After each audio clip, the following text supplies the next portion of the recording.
News 46 is brought to you in part by Call Arid Pest Control today and make your home pest-free. No job is too large. Also, Africanized bee removal. Call today for a free estimate. Special discounts for seniors. We're licensed and qualified with 8 years experience. Ask for Jeff or Mindy, your friendly exterminators. Call Arid Pest Control to 727-8343. At Auto World, we are a AAA approved auto repair center, Napa Car Care Center. We do foreign and domestic repairs, oil filter changes, tune-ups, fuel injection service, air conditioning service, computer diagnostics. Satisfaction is guaranteed. Get hooked on us, Auto World.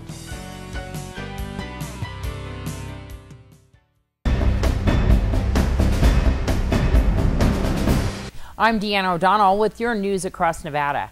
The Senate Ethics Committee has appointed a special counsel to investigate Senator John Ensign, the Nevada Republican whose problems arose from an affair with a former campaign aide. Carol Elder Bruce is a defense attorney in white-collar criminal cases and a former federal prosecutor in Washington.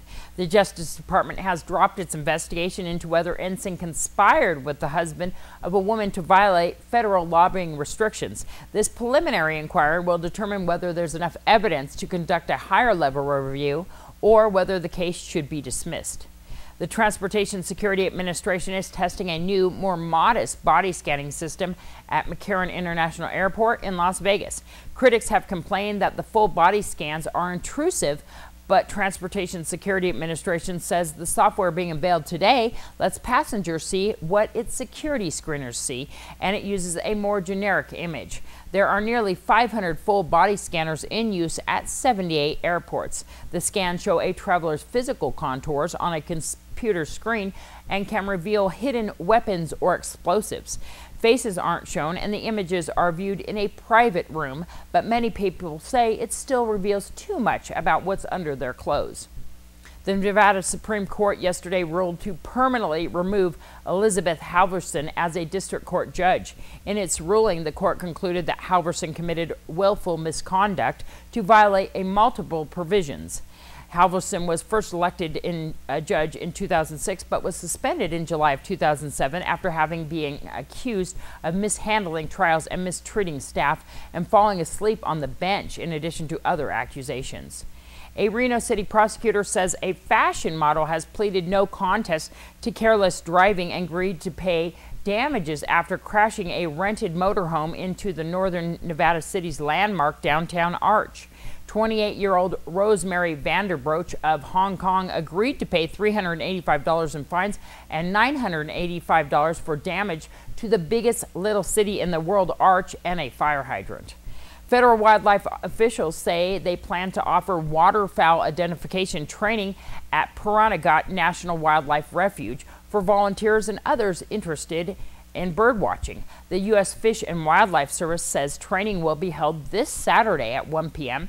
Those interested are encouraged to call Ranger Karen Barnett at 775-725-3417, or you can register on the department's website at www.getoutdoorsnevada.org/training signup.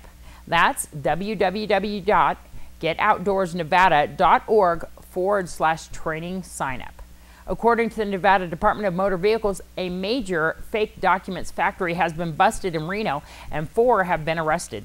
The DMV, working with Homeland Security and Reno Police, searched 2 homes, seizing computers, printers, and card stock, as well as large amounts of cash and drugs. The 4 are facing felony counts of transfer of false identity, among other charges. Authorities say a 3-year-old girl alerted paramedics when her mother had a seizure by calling 911 and telling the dispatcher that her mommy fell down. The 3-year-old named Gracie confirmed the street name and told the dispatcher that she was alone with her brother, who is 2 years old, at their Gardnerville home on January 11th. Help arrived within minutes, including Gracie's 37-year-old father, who is the East Fork Fire and Paramedic District's training captain.